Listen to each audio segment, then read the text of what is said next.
YSR Congress party అధ్యక్షులు YS Jaganmohan Reddy ఇవాళ తూర్పుగోదావరి జిల్లా నేతలతో ప్రత్యేకంగా భేటీ అయ్యారు. పార్టీ పరిస్థితులపై చర్చించారు.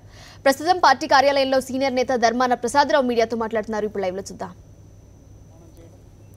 ఆ కమిటీల నిర్మాణం ఎంతవరకు వచ్చింది, వాటి పనితీరు ఏంటి, పట్టణాల్లో ఉండేటువంటి పార్టీ సంఘాలు నిర్మాణం ఎంతవరకు వచ్చింది, ఆ సంఘాల పనితీరు ఏంటి, నెక్స్ట్ యాక్టివిటీ ఈ సంఘాలకు ఏమి ఇవ్వాలి అనే అంశాల మీద డీటెయిల్డ్గా పార్టీ అధ్యక్షులు, సీనియర్ లీడర్స్, ఇన్ఛార్జెస్ అందరికీ తన బాధ్యతల్ని గుర్తు చేసే కార్యక్రమం మరింత పటిష్టవంతంగా ముందుకు తీసుకువెళ్ళాలి.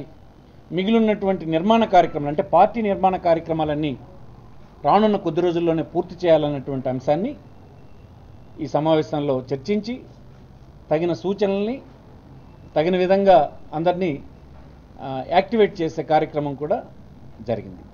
అలాగే జగన్మోహన్ రెడ్డి గారు ఈ నెల లాస్ట్ వీక్ తూర్పుగోదావరి వెళ్ళి విద్యార్థుల్ని, అన్ఎంప్లాయిడ్ని, రాష్ట్రంలో ఉండేటువంటి పరిస్థితులు, కేంద్ర రాష్ట్ర ప్రభుత్వాలు అనుసరిస్తున్నటువంటి ధోరణుల మీద ఒక బహిరంగ సభలో మాట్లాడే అవకాశం ఉంది. దానికి ఏర్పాట్లు చేయమని సంబంధిత బాధ్యులందరికీ ఆదేశించడం జరిగింది.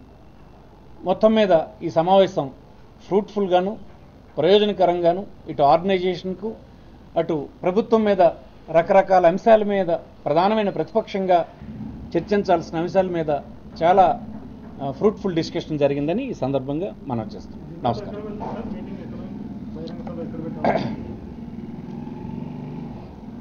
అంటే రాష్ట్రానికి రాజ్యాంగబద్ధంగాను చట్టబద్ధంగాను రావాల్సినటువంటి ప్రత్యేక హోదా అనేటువంటి అంశాన్ని, దానివల్ల ఉండేటువంటి ప్రయోజనాల్ని, కేంద్ర రాష్ట్ర ప్రభుత్వాలు అనుసరిస్తున్నటువంటి వ్యతిరేక ధోరణిని కాకినాడలో ఒక సమావేశాన్ని నిర్వహించి ఆ సమావేశంలో విద్యార్థులకి, అన్ఎంప్లాయిడ్ యూత్కి, చైతన్యవంతులకి అందరికీ మరింత చైతన్యవంతం చేస్తూ సరైన దిశ వైపు ఈ రెండు ప్రభుత్వాల మీద ఒత్తిడి తీసుకొచ్చే కార్యక్రమంగా భాగంగా లాస్ట్ వీక్లో ఈ ప్రోగ్రాం టెంటేటివ్గా 25th ఆ డేట్లో ఉంటుందని మనం చేస్తాం.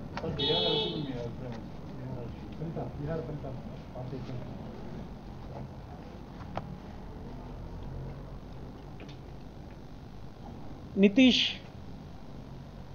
ముఖ్యమంత్రిగా గడిచిన 10 సంవత్సరాలు చూపించినటువంటి పనితీరు, నిజాయితీ,